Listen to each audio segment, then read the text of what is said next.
dipersembahkan oleh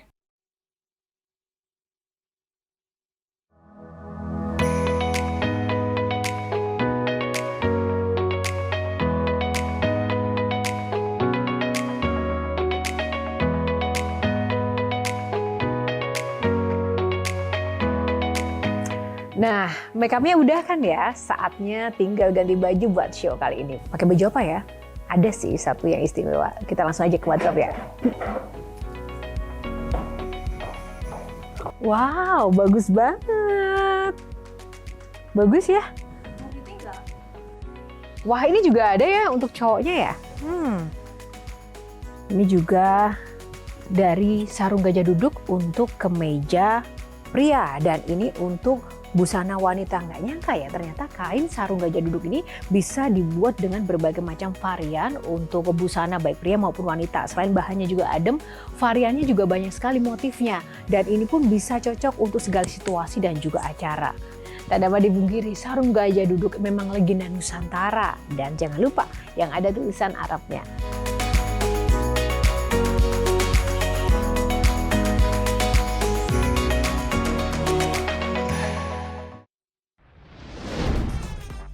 Henry Satrio,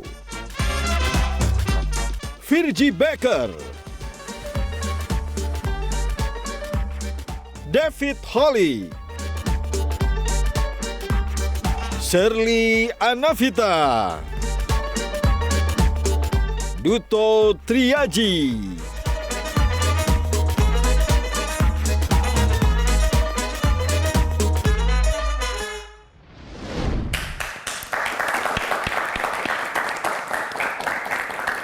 Halo pemirsa, apa kabar Anda? Semoga damai sukacita selalu di hati Anda dimanapun berada. Jumpa lagi bersama saya Yohana Margareta dalam program spesial Metro TV Q&A. Karena setiap pertanyaan selalu ada jawaban.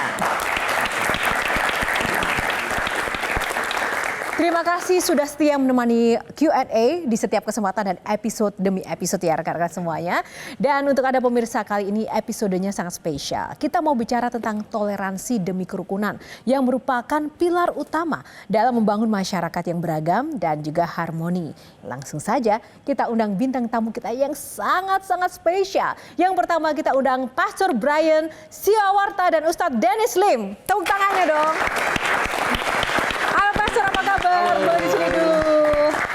Ustadz Dennis, apa kabar? Sehat semuanya Pastor? Sehat. Kok Dennis ya? Boleh dipanggil seperti itu. Di balik layar sudah saling kenal bersahabat nggak sih? Dari zaman dulu. Gimana ceritanya? Ternyata satu Dari belakang 3 menit. Oh, satu leluhur ternyata ya. Baik, terima kasih silahkan duduk. Kita akan langsung saja edisi spesial ini. Terima kasih Jadi untuk kehadirannya. Boleh dipilih, jangan Iya. berebut. Duluan. Saya minoritas jadi saya memilih yang kedua. Ada aturannya, ada 9 box yang nanti akan kami tampilkan. Di dalamnya akan ada tema-tema yang akan dibahas oleh para panelis dan juga saya dan juga rekan-rekan audiens yang ada di sini. Siap? Insya Allah. Siap. Bismillah. Insya Allah, semoga ya. Oke, langsung saja kita mulai untuk kesempatan pertama. Mungkin Ko Brian boleh memilih box nomor berapa? Kita tunggu dulu, boxnya terbuka semua. Ada 9. Box nomor berapa yang pertama? Karena saya merepresentasi dari iman saya, jadi Tritunggal H-nya harus mulai nomor 3. Oh, 3. Iya. Oke, kita buka box nomor 3. Spiritual sekali ya, identitas. Oke. Nah, tadi kan Ko Dennis bilang bahwa wah ini Pastor Brian ini berbeda banget, pemuka agama kan ini penampilannya gaul seperti itu. Nah, Ko Brian, Pastor Brian sendiri, kenapa sih jadi pemuka agama ya? Tidak wajarnya pakai baju yang mungkin harus dengan jubah, kan juga seperti itu kan di Kristen kan juga begitu, bahkan mungkin di Muslim juga. Udah terbiasa diragukan. Oh, udah terbiasa diragukan. Masalahnya kita bicara identitas ya, identitas itu kan selalu dilihat dari busana dan juga mungkin gaya berpakaian gitu loh. Nah, sejauh mana Ko Dennis ini penting juga untuk merepresentasikan keyakinan yang mungkin dimiliki? Baik, istilah. Kalau saya sebetulnya kayak gini permintaan ya. Jadi sebetulnya sukanya sama sarungan, pecian. Ini nasihat dari para guru, jangan pakai gamisan, sorbanan, udah diginiin aja, didandanin kayak boy band jadi disuruhnya. Tapi ya udah kan, yang penting ngobrolnya jadi kebaikan, jadi manfaat, jadi amal soleh. Amin. Iya, tadi juga sempat berbincang sama Virgie Baker di belakang layar. Ko Dennis ini kayak bintang film Korea ya nggak, Virgie? Iya. Gimana Virgie pendapatnya? You ya. Kalau saya lebih kepada bicara identitas ya, Yo ya. Ko Dennis dan juga Ko Brian. Kan sekarang tetap dong di KTP itu kan ada identitas agama. Kalau menurut Ko Dennis sama Ko Brian masih penting nggak sih sebenarnya identitas agama dalam KTP kita? Silakan. Silakan guru. Saking toleransinya ya, saling Minoritas mempersilakan. dapat kesempatan dulu. Kita sama. Kayaknya ini minoritas itu yang mayoritas. Tentunya ada untuk hal-hal mulai dari legal dan lain-lain, sosial, tentunya penting ya. Itu penting. Tapi buat saya pribadi yang lebih penting bukan hanya agama apa yang kita peluk, tapi kenapa kita memeluknya. Karena di Kristen sendiri, agama saya, banyak dari kita teman-teman Kristen yang kalau aku tanya, kamu percaya Tuhan Yesus? Itu yang, oh ya, yang Tuhan kan ya, gitu kan. Jadi banyak dari kita yang teman-teman Kristen yang Kristen karena orang tuanya Kristen bawaan. Kalau Kristen kita KTP bilangnya tadi Kristen ya? KTP.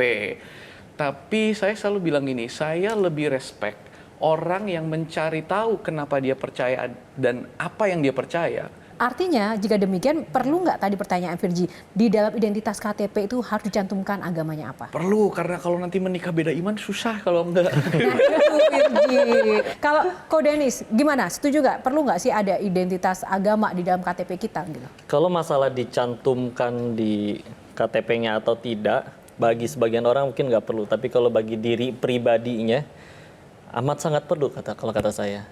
Kenapa? Karena itu nggak cuma jadi, oh kamu berarti bakal penampilannya kayak gini karena di KTP tulisannya Islam. Tapi kan lebih dari itu semua. Pandangan hidup, cara bersikap, cara ngambil keputusan, dan semuanya. Karena kalau misalkan nggak ada tuntunannya, kita apa selama ini ngarang gitu. Sedangkan contoh, pengen jadi pemain bola aja, belajarnya ke siapa? Lionel Messi atau Chef Juna? Jelas Lionel Messi gitu kan. Kecuali kalau pengen jadi koki, ya belajarnya ke itu. Sedangkan kalau saya dulu mikirnya, mati bakal, sukses pengen, mulia pengen. Nggak cuma di dunia, tapi bahkan di setelah kematian. Bahagia juga pengen. Nah, ada orang-orang yang udah mengamalkan sukses, mulia, dan udah jadi manfaat, jadi kebahagiaan banyak orang. Beliau menjalankan apa yang diajarkan itu. Di dalam Islam ada Abdullah bin Mas'ud, sahabat Nabi, pernah menasehati, kalau pengen belajar, lebih baiklah belajar ke orang yang sudah mati katanya. Bukan berarti dengan yang sudah masih hidup berarti tidak baik ya. Tapi kalau yang sudah mati, dia udah nggak bisa kena fitnah. Udah kelihatan hasil awalnya gimana, akhirnya seperti apa. Kalau yang sekarang masih hidup, mungkin saat ini dia bisa baik. Tapi bisa jadi ada kejadian yang membuat pada akhirnya, oh dia tidak layak untuk ditiru misalkan. Walaupun ya belajar memang dari siapa saja. Kalau misalnya Ko Hensat gimana? Iya. Enggak, pertanyaannya beda sih. Coba buat Ko Brian, itu lo pendeta beneran bukan sih? Gitu loh. Kok mau ngasih tahu gue gitu ya? Terus kemudian buat Ko Ustadz ya. Ko Dennis. Oh iya ya, maaf. Bro, kalau pendeta panggilannya apa sih? Pastor ya. Pastor. Untuk generasi ini tidak suka digurui. Jadi bagaimana gue mengabarkan kepercayaan iman gue akan Tuhan Yesus Kristus itu gue tidak mengambil rute menggurui. Gue lebih suka mendengarkan dan mengerti dan menempatkan posisi di level yang sama, bukan level yang atas. Oke. Itu membuat terutama di generasi ini kita lebih bisa berbagi, terinspirasi. Jadi menginspirasi bagi gue lebih efektif untuk membantu kehidupan orang menemukan hidayahnya dalam Tuhan Yesus dibanding menggurui dan meminta orang berubah. Buat Ko Brian penting nggak percaya bahwa orang lain percaya bahwa lo tuh pendeta gitu? Nggak penting. Nggak penting. Bahkan seringkali gue nggak mau diketahui sebagai pendeta. Kenapa? Karena status itu, terus misalnya kalau gue pendeta, apakah artinya omongan gue lebih berbobot karena gue udah S2 teologi? kalau lo di gereja pakai jubah kebesaran pendeta gitu? Gini. Lagian kalau kebesaran kan nggak enak dipakai. Oh iya. Bener, santai aja. Tuh, keislamannya emang jauh. Oke, itu tadi Ko Brian. Kalau Ko Dennis, nggak banyak loh Ko Dennis yang Iya. nggak tahu, khususnya Nggak, kayaknya itu Bang tadi- Hensa juga nggak tahu ya. Kalau sebenarnya Ko Dennis emang udah Muslim atau Islam dari lahir. Oh gitu. Iya. Coba Ko Dennis Yang- silakan untuk dieksplor tadi. Udah lagi. Ini dari Ini lahir. beda loh. Ini bukan gue yang Muslim dari lahir. Iya, yang jadi yang mualaf itu Mukanya itu bokap. bagaimana? Oh, Ya kan darah nggak bisa milih. Iya, gimana? Iya, yang mualaf ayah. Terus yang masih lahir di Tiongkok sana ya kakek nenek ke atas lah ya. Tapi ya tadi ya, dari perjalanan hidup berusaha nyari, akhirnya memilih untuk yang sekarang. Walaupun begitu lahir, beliau sudah mualaf, sayangnya TK sampai SMA sekolah Katolik kok. Gitu, udah gitu tinggalnya lama dengan nenek, beliau Buddha. Udah gitu nyari duitnya di Thailand jadi bandar judi. Jadi Lengkap ya pengalaman hidupnya ya. jadi ya murni Allah yang tolong lah, nggak ada kebaikan pada diri. Itu di usia Mohon berapa doa kok? dan nasihat. Jadi bandar judi itu? Menguntungkan nggak? Nah, cuannya Nah, oke tepuk tangan dulu sebelum kita bahas lebih lanjut ya. Tapi boleh nggak? Oke. kalau Tuhan Yesus lu bisa nyembuhin lu, suruh nyembuhin. Kalau lu sampai disembuhin Tuhan Yesus, gua percaya Tuhan lu. Kalau enggak,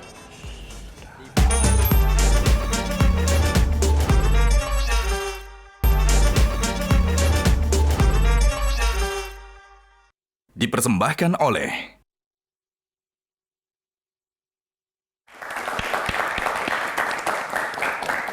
Kita akan langsung masuk ke box selanjutnya ya untuk mengulas lebih dalam lagi. Karena pasti pada penasaran kan saya tahu. Oke, tahan dulu silakan. Ko Dennis nomor berapa? Kenapa jadi panas seperti ada Iya, tadi semangat? Ada minat apa gimana? Silakan Ko Dennis. Baik, iya. sila pilih nomor 8 nih. Nomor 8. Oke. Hitam putih. Oke.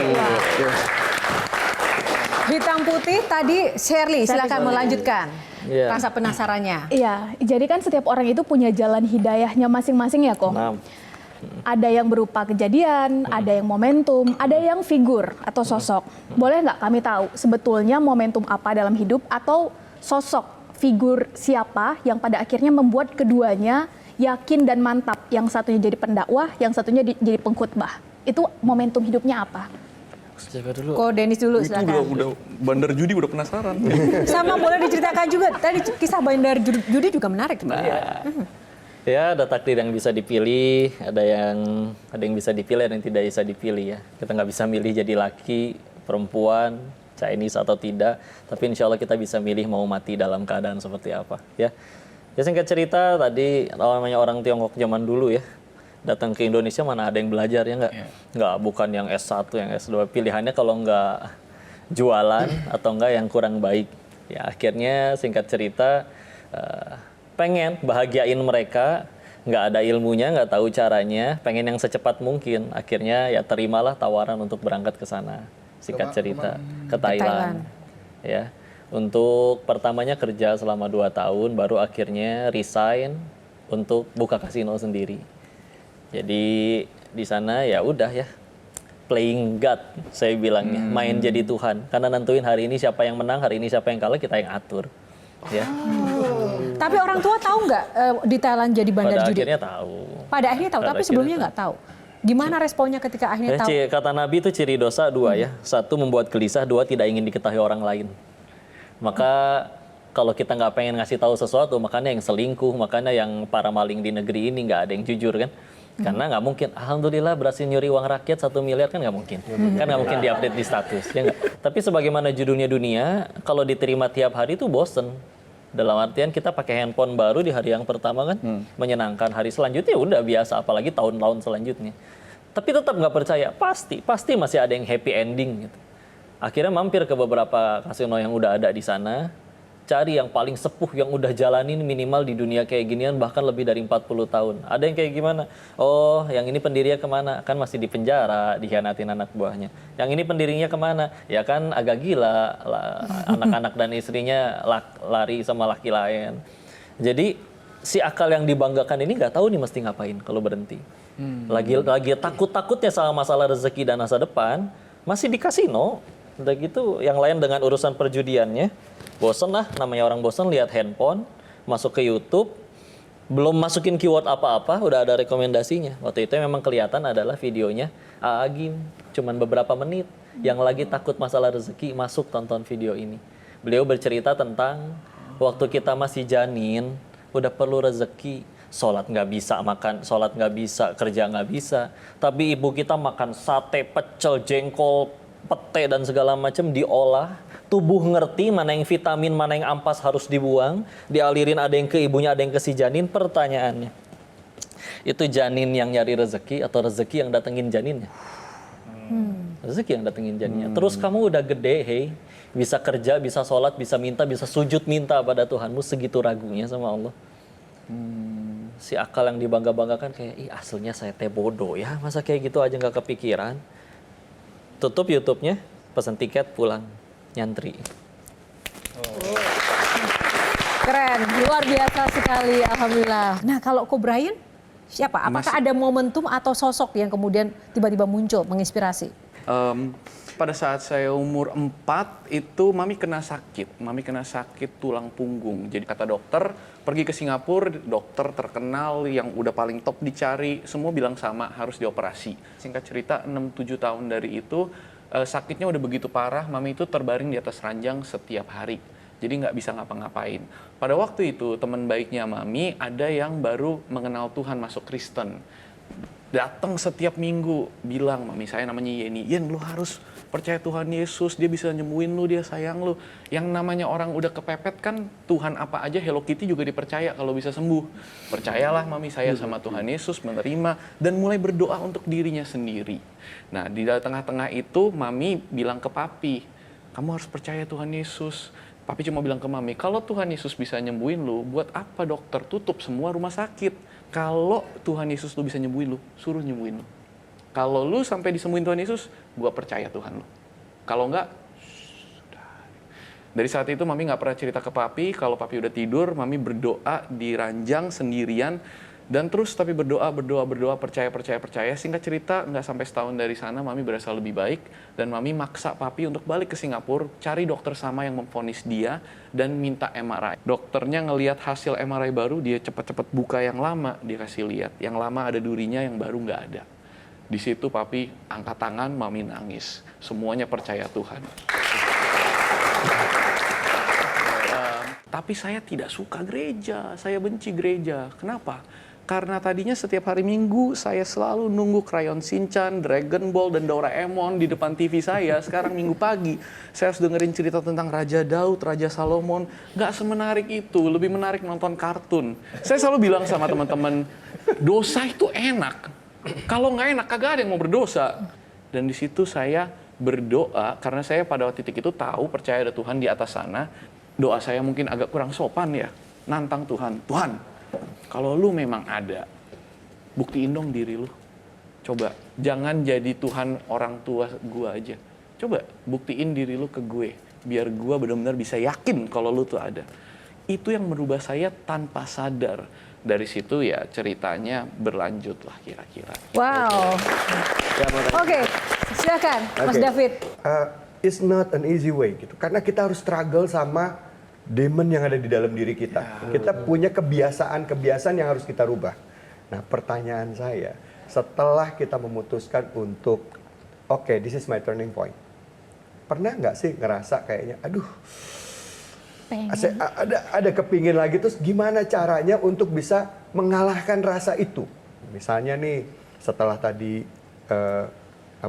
sudah tobat gitu ya, masuk ke dunia keagamaan, yang biasanya dapat uang banyak sekarang nggak dapat, ya kan gitu. Aduh, gimana nih? Ko Denny silakan. Hei Kisila, cara pertama di situ akal kita bisa main, Ustaz. Jadi kalau memang kehidupan, kita bisa pikir kayak gini, kalau memang kehidupan kita dulu waktu masih belum kayak sekarang, udah jadi kehidupan yang bagus, baik, dan Tuhan ridho, ngapain kepikiran berhenti? Karena sadar kan, karena itu nggak pengen selamanya. karena tahu itu nggak pengen selamanya, mereka juga tahu nggak bisa terus-terusan kayak begitu, makanya kepikiran berhenti kan. Iya. Karena emang saya yakin defaultnya manusia itu lebih mudah untuk berbuat baik. Lihat anak-anak, habis benjol sama temennya, 5 menit kemudian udah baik lagi. Yang berantem mamahnya. Nah, kamu habis benjol sama dia, anak kecil sederhana. Benjolnya udah nggak sakit, dia punya mainan yang saya suka, main, nggak peduli.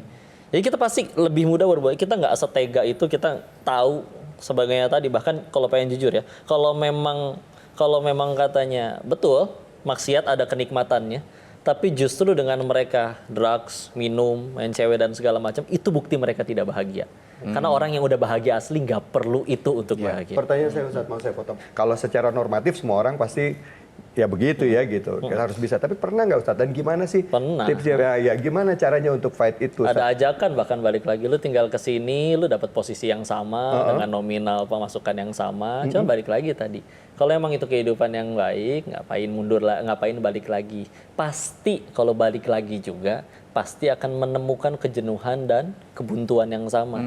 Kalau ujung-ujungnya bakal nyari Allah lagi, ya ngapain atuh bolak-balik? Mending kalau masih pas balik lagi masih ada umur. Kalau nggak ada, Masya Allah. mungkin ketika pulang saya ngebayanginnya mungkin Allah berkata, katanya mau tobat, mau hijrah, masa uang haramnya masih disimpan. Ada tuh ya kayak gitu ya? Iya. Ada kayak gitu ya? Oh, masa uang haramnya masih disimpan, tapi nggak sanggup ya ngebuangnya ya. Ya Allah, terlalu melekat di hati. Tenang, akan dikirim bala bantuan. Jadi saya banyak ditolong orang. Oh gitu. Siapa para penolong yang datang? Tukang tipu datang semua. Ya. Bisnis yuk, yuk. Yuk teman dari kecil akhirnya lu pulang dari Thailand, bro. Nih proposal, tinggal naruh duit segini, tiap bulan gua kasih duit segini. Menguntungkan bukan? Betul juga. Dan semenjak hari itu batang hidungnya tidak terlihat lagi. Yes, Ada juga yang sama-sama jujur, Allah bikin gak laku, udahan. Jadi akhirnya ya mulai lagi dari nol, jualan kaos kaki di emperan, di CFD, jadi kurir ekspedisi, ngetok-ngetokin pintu orang, tok, paket. Dan waktu itu mah nggak ada, yang nganterin kok Denis? Siapa lu? Nggak ada ya. Disuruh lemparin aja. Nyampe jalan, dilemparin, inget ya Allah, itu teh COD. Kudu ngalangin.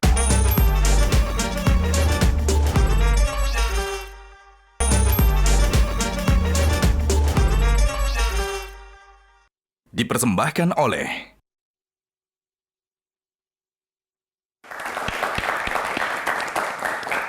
Sedikit kan masih muda-muda ya kan. Tadi seperti Kodafi katakan pasti ada roh kedagingan ya. Itu kan kayaknya masih kuat banget gitu ya, masih masih membara lah seperti itu. Sementara udah jadi pengkhotbah, jadi pendakwah nih, ya kan. Nggak takut ya? Ada rasa selalu ketakutan tidak kalau tuh gimana ya, masih muda, masih panjang gitu kan, untuk kemudian balik lagi sementara saya sudah pendeta, saya sudah jadi pendakwah gitu. Itu selalu terngiang-ngiang tidak untuk? Karena kan sebetulnya malu itu sebagian dari iman. Dan kadang memang caranya kita itu memang harus maksain. Males ngaji, paksain ngaji. Males baca Quran, paksain baca Quran. Untuk saya pribadi ya. Karena memang bagi saya lebih baik untuk memaksakan diri ke surga daripada sukarela ke neraka. Baik. Wow. Oke. Ada yang bengong. Oke. Diulang sekali lagi. Boleh diulas sekali lagi. Oke, silakan. Jadi setiap orang yang akhirnya bisa sukses dalam Islam, gak cuma dalam Islam sih, mereka ngelakuin sesuatu yang namanya memaksakan diri. Maksain diri bangun pagi, bukan urusan agama lah bahkan. Maksain diri bangun pagi dan yang lain-lain. Tapi kalau dalam urusan yang kami yakini, hidup gak cuma sekarang aja, dan pengen bahagia dan yang tadi benar-benar ya udah ada caranya. Tadi ya udah yang beramal soleh, malas beramal, paksain beramal. Malas baca Quran, paksain baca Quran. Malas sholat, paksain sholat. Karena memang lebih baik memaksakan diri ke surga daripada sukarela ke neraka. Oke, baik, terima kasih. Oke, tahan dulu ya rekan-rekan. Kita buka box selanjutnya, nomor. Silakan, go Brian. Oke, aku milih box nomor 2. Oke, kita buka box nomor 2. Milenial. Nah, karena ngomong-ngomong soal milenial, saatnya Memang kita masih kita berikan milenial. kesempatan untuk Duto. Silakan Duto, perwakilan Gen milenial.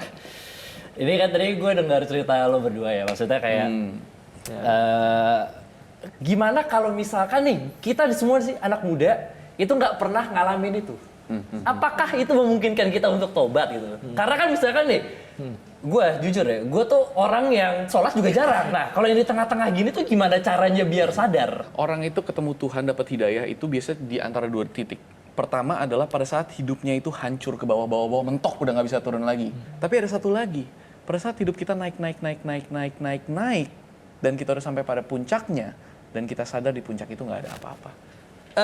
Jujur, gue tuh bukan orang yang religius. Oke, sama. Gue bukan orang yang religius, dan pekerjaan gue itu memang banyak dosanya. Ya, gue kerja sebagai stand up comedian. Kenapa dosa? Saya dapat duit dari ngomongin orang. Oke. Ya, jadi makanya gue menormalkan itu. Tapi gue ngeliat ada teman gue yang tiba-tiba hijrah, teman gue yang tiba-tiba jadi rajin sholat. Itu tuh gue kayak, lo ngapain sih pada kayak gitu? Ya makanya kan tadi ketika dibilang maksiat ada nikmatnya, terus ibadah juga ada nikmatnya sebetulnya. Selagi kita masih di tengah-tengah, dua-duanya nggak akan nikmat. Seumur hidup, seluruh keinginan dikabul. Tapi nggak ada satupun perbuatanmu yang jadi amal. Meninggal bawa apa? Mau berhenti sekarang atau enggak? Karena saya yakin suka tidak suka, mau tidak mau kita butuh Allah. Tapi kan pilihannya 2. Mau datang dengan sukarela atau harus diseret dulu. Iya, Oke. Ya, gimana Duto? Jadi tuh harus menentukan sikap dan pilihan, nggak bisa abu-abu di tengah karena hasilnya juga nggak akan maksimal. Silakan udah. Sebenarnya hari ini udah salah satu caranya Allah buat ngingetin Duto ini. Nah, sudah Nggak ada yang terjawab kebetulan. kan pertanyaan hidup Ya, Bang? kalau saya sih, saya coba dugem dulu akhirnya tadi. Ya, ada yang oke nggak? Iya, kadang saya pikir juga, Udah ada kode dari pertama tadi. Iya. Kenapa nggak ambil geologinya? Ya kan? Iya. Daripada jadi komika ngomongin orang. nah, ini juga merupakan sebenarnya pelajaran buat kita. Momen ketika kita sudah sadar nggak harus nunggu mentok, itu kita udah tahu. Kita dikasih ruang untuk segera bertobat agar tidak sampai jatuh. Tapi ya, kalaupun jatuh, itu pilihan hidup kita sendiri, bukan karena Tuhan Dan yang Tuhan itu selalu menjerumuskan. kasih sign. Selalu kasih sign di sekitar kita, asal kita mau lihat. Nah, cuman sayangnya kita miss dengan sign itu karena kita sibuk dengan diri kita sendiri. Gitu. Padahal petunjuknya udah Tuhan kasih. Sampai akhirnya begitu jatuh, kita ditolong, terus jatuh lagi, ditolong lagi, kita nggak sadar, sampai akhirnya ya itu tadi dijorokin, ya kan? Bebal ya. Sampai akhirnya itu udah bentuknya DP kalau kita bilang teguran nggak kena, akhirnya down payment, ya kan? Down payment itu akhirnya apa? Ya ini yang kita rasain nanti kira-kira nanti di akhir dalam rangka untuk nyuci dosanya, kira-kira. Tepuk tangan. Terima kasih. Wow, menarik sekali. Baik, itu tadi Box Millennial. Terima kasih Duto untuk kasih mencerahkan. Q&A-nya terhadap diri sendiri. Terima kasih Ko Denis dan juga Ko Brian. Langsung kita next box. Pilih nomor berapa Ko Denis? Kita ambil titik tengah nih biar supaya Titik tengah ya, padahal tadi nggak boleh di merangkul tengah-tengah ya. semuanya. Oke. 5. 5. Kita buka sosmed. Langsung kita serahkan pada ahlinya sosmed. Shirley, silakan. Oh iya benar. Shirley mau ke Ko Denis dulu, nanti boleh disambung sama Ko Brian. Kan viral nih di mana-mana, kontennya Ko Denis, Kata orang. voice-nya dan seterusnya, pesan-pesannya. Nah itu gimana dengan semakin dikenal, publik juga menyanjung, bahkan menjadikan sebagai role model. Itu dampaknya terhadap hidupnya Ko Denis dan Ko Brian gimana? Baik, istilah yang pertama berubah mah pasti ya, tapi sudah diajarin dulu. Dulu pernah mikir kayak gini, setiap acara nggak cuma acara pengajian, dibuka dengan ucapan, kita bersyukur atas nikmat iman, nikmat Islam. Kata saya teh, emang punya duit nggak nikmat gitu? Atau punya jabatan nggak nikmat setelah dipikirin? Ya juga, hanya iman dan Islam yang nggak punya potensi jadi dosa, yang saya tahu. Tapi ketika akhirnya bicaranya tentang harta dan segala macam, ada orang malah tergelincir jadi rusak gara-gara hartanya, gara-gara jabatannya. Maka sama, popularitas juga sama. Itu ujian dan baru bisa jadi nikmatnya kapan? Kalau jadi jalan tambah dekat sama Allah. Sesederhana itu. Jadi nikmatnya tuh kalau dulu nikmat adalah apa yang aku suka, sekarang kan nikmatnya apapun yang bikin kita tambah dekat sama Allah, apa yang jadi suka. Jadi ketika akhirnya popularitas, ya sudah ujian. Kapan baru sukses? Kalau jadi alat untuk ngenalin Allah ke semakin banyak orang. Kalau malah ngenalinnya diri sendiri, rugi. Kajian kayak gini, atau ditonton, atau ceramah. Kapan baru sukses? Bukan ketika makin banyak yang datang, tapi ketika yang bicara ikhlas aja lillahi ta'ala. Bisa jadi yang ngajarnya di desa, santrinya cuma 1, tapi nggak ada niat apa-apa kecuali pengen ngejar Allah suka. Bisa jadi dia yang berhasil. Sehingga akhirnya, ya udah, kayak gini mah lagi diuji weh. Kalau lagi dapat kebaikannya, disampein orang niru, ngalir pahala jariahnya. Kalau misalkan enggak, malah bawa keburukan, yuk kita begini, malah dapat dosa jariah. Dan dakwah tuh ringan aslinya. Baru jadi berat kalau kita ngewajibin orang harus jadi soleh gara-gara kita. Gimana caranya? Apalagi perintah Allahnya, fadzakir innama anta mudzakir. Ingetin doang, tugas kamu ngingetin, lasta alaihim bimusaitir, engkau tidak berkuasa di atas yang lain. Orang jadi baik setelah ngobrol sama kita. Allah yang ngubah, jangan suka ngaku-ngaku, kita mah nggak ngapa-ngapain. Ya.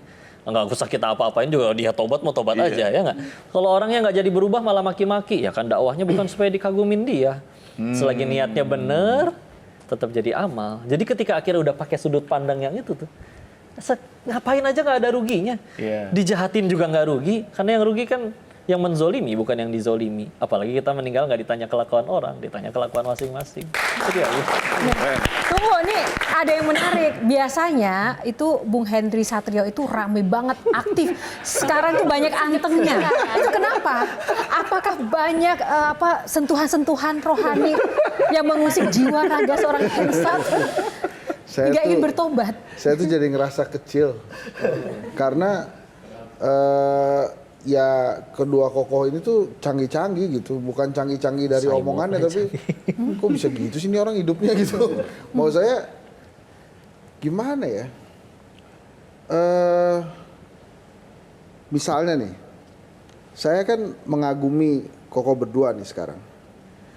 Itu tuh rasanya apa ya? Semakin ingin berdakwah kah? Semakin kagum kah? Atau ginilah gampangnya.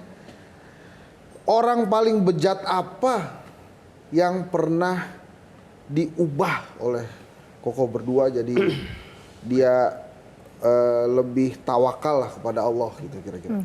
Karena kan tadi ini berlanjut nih. Pertanyaanku banyak banget nih makanya gue bingung. Sampai nggak keluar. Mungkin aku bisa terjemahkan yang pertama, apakah ketika banyak fans itu membuat menjadi dorongan ingin berdakwah, itu satu. Terus yang kedua tadi ya. Iya itu sebejat apa orang itu. Terus apa yang ketiga orang yang pernah ya. ditobatkan. Emang lu berdua tuh lahir tuh udah canggih gini ngomongnya? Apakah harus belajar dulu? Udah pinter ngomong semua gitu. Makanya maksud gue tuh hidup ini kalau ngelihat mereka berdua tuh aman, tenang, nggak ada apa-apa, nggak ada pinjol, nggak ada apa-apa. Jadi udah ngalir aja gitu. Udah sok aja hidup tuh tenang gitu ya. Kalau ada apa-apa tuh karena Allah, karena Allah gitu kan. Kan jadi kok enak bener sih hidup mereka tuh. Gue jadi ini mempertanyakan diri sendiri kayak Duto tadi ya. Lebih ke iri sih sebetulnya. Iri. Kok bisa gitu ya? Oke, Ko Brian, jawab yang pertama dulu. Semakin banyak fans karena sudah ada era digital ini, apakah semakin mendorongin khotbah atau gimana? Apa yang popularitas itu buat? Pertama, jadi berantem mulu sama istri. Dimarahin istri mulu, kamu teh kalau bikin nggak? Jadi Sunda kalau ketemu ada tehnya. Kamu tuh kalau bikin konten udahlah ya, jangan yang kontroversi yang meledak kamar-kamar ini itu. Jadi yang pendeta yang biasa-biasa aja lah gitu. Tapi kan memang pribadi aku tuh sukanya yang lebih ekstrim gitu kan, untuk menyampaikan pesan dengan cara-cara yang itu. Nah istri kayak baru bulan lalu ada ibu-ibu datang, aku lagi ngobrol sama temen, ibu-ibu tiba-tiba datang nangis. Kenapa ini? Kok aku seneng banget, aku Buddha.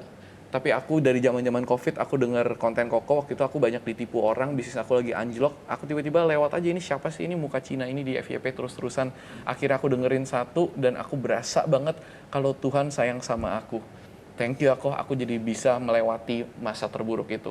Dan aku mendengar kayak gitu udah happy banget. Oke, silakan Bung Hensa. Itu menurut gua nggak gampangin masalah tuh. Kenapa? Kata-kata Tuhan sayang aku itu menurut gua nggak gampangin masalah tuh. Kenapa? Karena nggak segampang itu juga gitu. Tuhan sayang aku, oke, santai. Oke, ntar Tuhan sayang gua lah. Nanti juga diberesin sama Tuhan gitu kan. Kan kadang-kadang kita ngerasa gitu tuh. Kan kalau ngelihat lu berdua tuh, masalah tuh beres sama langit gitu. Ntar juga diberesin lah. Lo nggak usah mikir yang enggak, nggak usah takut macam-macam. Pokoknya Tuhan sayang lu. Itu kan ngegampangin masalah bukan? Nah, kalau enggak juga ikutin jalan beliau berdua dong, hijrah. Ya dong, asli. Oke, Bung David. Saya mau tanya ini Bung kan. David. Dia mah, lu yang nyekak. Oke, Bung David dulu, silakan. Ini sosial media ya. Sosial media ini kan ada pro and cons. Yes. Ya, ada yang sejalan dengan kita, ada yang seneng sama kita, tapi juga di dalam agama sendiri, mungkin masing-masing agama itu kan ada pendekatan yang berbeda-beda dan pemahaman yang mungkin nggak sama. Nah, gimana ngadepin orang-orang yang nggak sejalan sama kita atau orang-orang yang haters. Oke. Pertanyaan saya pertama, ada nggak ngerasa punya haters, ngasih komen-komen yang nggak pas, terus reaksinya gimana? Gimana nanggapinnya? Nah, kira-kira itu. Oke, Ko Brian Aku mulai sedikit dulu dengan cepat ya. lanjut dengan Ko Dennis. Tentunya aku banyak, seperti bisa dilihat dari potongannya, banyak terutama dari orang-orang yang lebih tradisional. Di Kristen tuh ada satu akun satir yang namanya Gereja Palsu. Itu akun sangat terkenal, pokoknya kalau nggak seneng pendeta yang aneh-aneh selalu ditampilin. Aku pada masanya langganan lah VIP, ngepost di sana. Admin sering masuk di sana. Awal-awal aku di post gitu, tentu kan pasti kayak apaan sih lu sok tahu gini. Aku kerjaannya ngetrolin, masuk follow akun itu dan di komen-komennya aku balesin semua gitu kan. Kayak ngajak ribut aja gitu. Sampai akhirnya aku dimarahin sama istri aku. Istri itu kiriman dari Tuhan.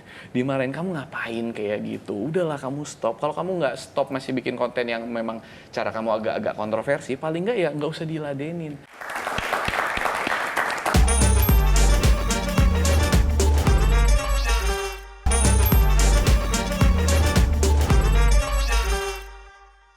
Dipersembahkan oleh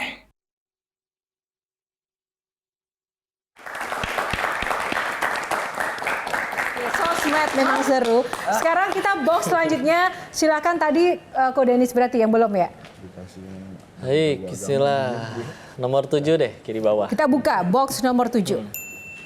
Oh, Kepo Plus 62. Mantap pilihannya bro.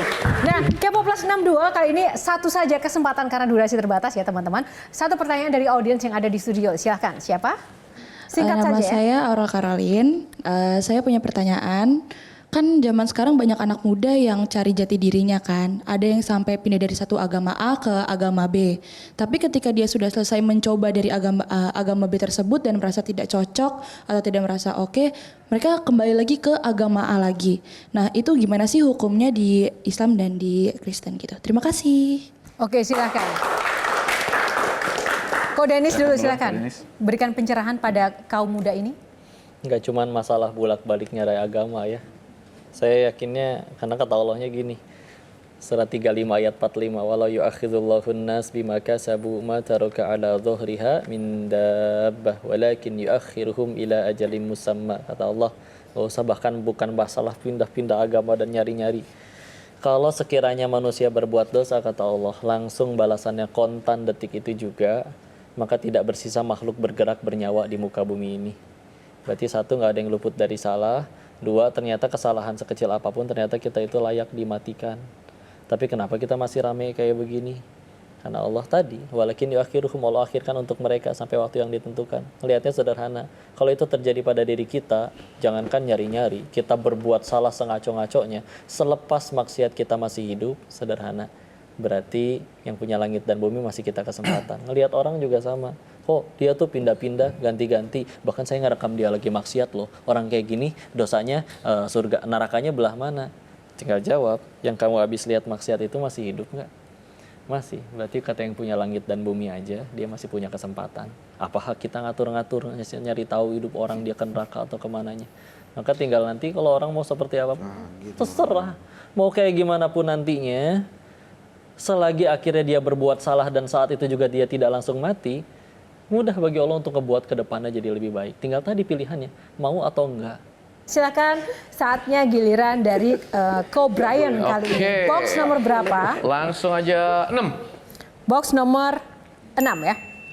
Tuh. Akhir jawaban. Akhir jawaban. Oke, Bung Hetsat singkat saja, habis itu kan Dito. Ya, saya singkat aja. Bro, lo berdua kan canggih banget agamanya ya. Pernah disuruh ngusir setan nggak? Misalnya ada kerasukan nih, terus gue telepon Brian nih. Itu pernah. Jujur.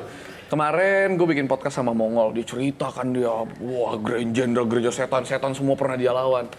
Terakhir gue duduk ngomong, Bang Mongol, cerita lu keren banget. Kok gue kagak pernah yang ngeliat setan? Kok gue kagak pernah memiliki experience dengan yang setan-setan? Dan dia bilang gini ke gue, oh ya lu beruntung, udah lu berdoa aja, nggak usah ngeliat.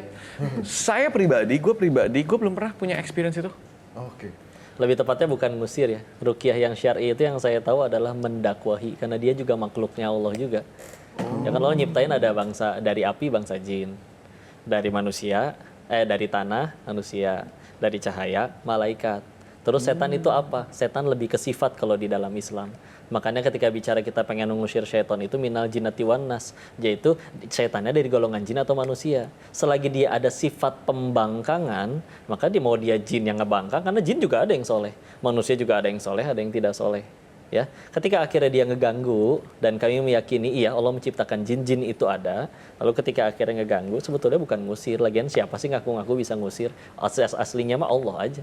Tapi gimana ya biar kita jatuh cinta sama Tuhan gitu loh. Oke, Ko Denis silahkan. Baik, bismillah. Maka ketika kita ingat tadi dengan salah satu caranya ingat segala kebaikannya, ya justru memang aneh sekali lagi kalau misalkan nggak cinta dengan kebaikannya itu. Dari tadi saya menikmati sekali ilmu dari kedua tokoh agama, ya, anak muda tokoh agama. Satu hal yang penting yang sebenarnya saya mau lihat sekarang, dengan adanya media sosial, ya, perang pemikiran, apalagi sekarang kalau kita lihat di media TV juga ya, internasional, itu ada satu isu perpecahan, ya, tidak hanya di dalam satu agama, tapi juga antara agama yang satu dengan agama yang lain tidak jarang dibenturkan. Dan di negara kita yang majemuk ini jadi satu tantangan sendiri. Pada saat kita belajar agama, itu muncul perasaan kebanggaan dan merasa paling benar, ya, merasa paling benar. Dan kadang-kala itu akhirnya kita menganggap yang lainnya remeh. Nah, bagaimana cara para guru-guru kita yang hadir di sini mengajarkan kepada saudara-saudara seimannya masing-masing untuk bisa menyatukan, saya nggak bilang menyatukan agama, tetapi mencoba untuk menghargai antara satu dengan yang lain. Baik, mungkin Ko Brian dulu dan kemudian Ko Denis sekaligus nanti closing statement untuk semangat toleransi bagi rekan-rekan di sana. Mungkin bisa dipersingkat, silakan Ko Brian dulu. Aku akan meminjam, kemarin baru ngobrol, aku meminjam kata-kata dari Habib Jafar. Wah, dia bilang seperti ini. Jafar, ya? Iya. Dia bilang seperti ini. Semua itu ada ruangnya dan tempatnya. Kalau mau ngomongin kebenaran, maka lakukanlah itu di ruang masing-masing. Kebenaran tentang Tuhan Yesus di gereja, kebenaran tentang Allah, ajaran Islam ada di masjid, dan agama-agama lain masing-masing. Kalau mau untuk ngomongin tentang ilmu adu mekanik dan mana yang benar, mana yang salah, mau berdebat, nggak apa-apa. Itu ada di ruang yang namanya akademik, di jurnal, di antara di tempat-tempat yang tepat. Tapi ruang publik, ruang sosial media, ruang orang-orang awam, ini bukanlah untuk itu. Ini adalah untuk toleransi. Luar biasa. Terima kasih. Silakan, Ko Yang Denis. tadi dulu ya. Ya, kata Allahnya juga di Al-Imran 103 atau Al-Anfal 46, kita disuruhnya ya berpegang teguhlah pada tali Allah, ya, jangan berpisah. Kenapa kalau berpisah? Nanti kita akan menjadi gentar, semua rencana kita jadi kalah, jadi gagal, dan bahkan disebutkan watat habari hukum, rih itu angin sebetulnya. Tapi sering diartikan sebagai kekuatan yang menghancurkan, maka nanti kekuatanmu akan pergi. Pengen jadi baik, yuk bismillah. Ketika izin ya, ketika Salahuddin Al-Ayyubi akhirnya menaklukkan Baitul Maqdis, 13 tahun digunakan untuk mempersatukan umat dan hanya 13 bulan untuk menaklukkannya. Lagian, kalau belajar agama yang saya tahu, justru harus makin jadi tahu apa kelemahan diri. Kalau makin belajar malah jadi jago nyari kelemahan orang lain, nih kafir, nih bid'ah, nih ngaco. Itu selama ini kita beragama buat apa? Baik. Ya, sekali lagi rekan-rekan kita berikan tepuk tangan yang paling meriah untuk bintang tamu kita. Terima kasih Ko Brian, Pastor Brian, Ko Denis, Ustadz Denis untuk inspirasi dan juga untuk pencerahannya. Dan tentu saja toleransi bukanlah sebuah kelemahan. Justru ini menjadi sebuah kekuatan yang memperkaya dan juga memperkuat jalinan sosial kita semuanya di Indonesia. Apapun latar belakang yang mengikuti diri kita, apapun latar belakang pekerjaan kita. Tapi yang satu hal yang pasti adalah toleransi dan juga saling mengasihi. Dan juga terima kasih untuk sarung gajah duduk legenda Nusantara yang ada huruf Arabnya. Nah, ini juga pasti untuk support dan juga dukungannya pada Q&A kali ini. Kami juga mewakili kru yang bertugas mengucapkan selamat Natal. Terima kasih untuk kebersamaannya. Tetap bersatu dalam damai. Sampai jumpa lagi. Saya Yohana Margarita undur diri karena setiap pertanyaan selalu ada jawaban.